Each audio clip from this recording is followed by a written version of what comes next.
Hi guys, இன்னும் ஈஸியாக இருக்கிற ரேக்க சித்திரம் படம் எப்படி இருக்குன்னு இப்போ பார்த்துடலாம். இந்த படத்தோட கதை என்னன்னா, கொஞ்சம் வருஷத்துக்கு முன்னாடி காட்டில் ஒரு பொண்ணை கொலை பண்ணிடுறாங்க. அந்த கேஸை கண்டுபிடிக்க ஒரு போலீஸ் ஆஃபீஸர் போகிறாரு. அவர் இந்த இடத்துல தான் அந்த பொண்ணு செத்துச்சு அப்படின்னு சொல்லிட்டு அவரு சூசைட் பண்ணிக்கிறாரு அந்த இடத்துலையே. இவர் எதுக்கு அந்த இடத்துல சூசைட் பண்ணிக்கிறாருன்னே தெரியல. அதுக்கப்புறமா தான் நம்ம ஹீரோ அந்த போலீஸ் கேஸ் எடுத்து நடத்துறாரு. அந்த பொண்ணை யாரு கொன்னாங்க, எதுக்காக காட்டுக்குள்ள விட்டு வந்து அந்த பொண்ணை கொன்னாங்க, எதுக்கு அந்த போலீஸ் ஆஃபீஸர் செத்தாரு அப்படின்னு சொல்ற கதை தான் இந்த ரேக்க சத்திரம். இது ஒரு மலையாள மூவி. இந்த படம் இப்போ தமிழ் டப்பிலையும் நம்ம தேட்டரில் ரிலீஸ் ஆயிருக்கு. எனக்கு இந்த படம் ஒரு டீசெண்டான மூவியாக தான் இருந்துச்சு. ஏன்னா இந்த படம் மாதிரி நம்ம தமிழ் சினிமாவிலே நிறைய கதை இருக்கு, ஏன் மலையாளத்திலே இருக்கு. அதனாலே இந்த படம் எனக்கு அந்த அளவுக்கு இன்ட்ரெஸ்டாக இல்லை.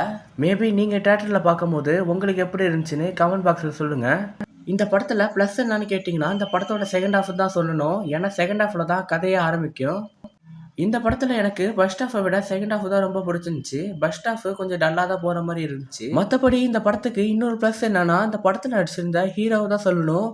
ஏன்னா 40 வருஷத்துக்கு முன்னாடி செத்து போன ஒரு பொண்ணோட எலும்பு கூட வச்சுக்கிட்டு இன்னும் அந்த கேஸை வச்சு நடத்திக்கிட்டு இருப்பாரு. அதுவே நம்மளை இன்ட்ரெஸ்டாக கொண்டு போகும் செகண்ட் ஹாஃபில்.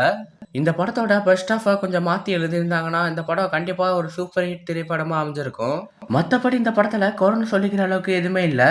இந்த படத்தில் அடல்ட் கண்டென்ட்லாம் சுத்தமே கிடையாது. இந்த படத்தை ஃபேமிலியோடய போய் பார்க்கலாம் தேட்டரில். ஓவராலாக எனக்கு இந்த படம் ஒரு ஆவரேஜ் மலையாள படமாக தான் இருந்துச்சு. நீங்கள் இந்த படம் பார்த்துட்டிங்கன்னா உங்களுக்கு எப்படி இருந்துச்சுன்னு கமெண்ட் பாக்ஸில் சொல்லிட்டு போங்க. தேங்க்யூ.